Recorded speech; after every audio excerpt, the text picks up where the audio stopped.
კაცობრიობის გარიჟ-რაჟი ხარ,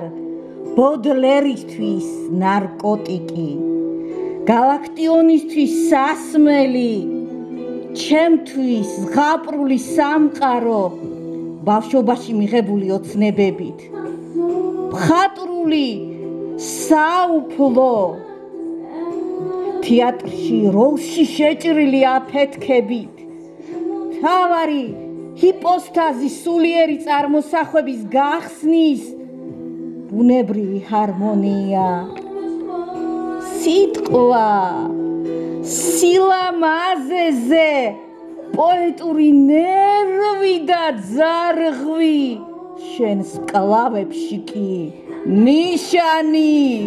ღმერთების სიდიადის ძალის.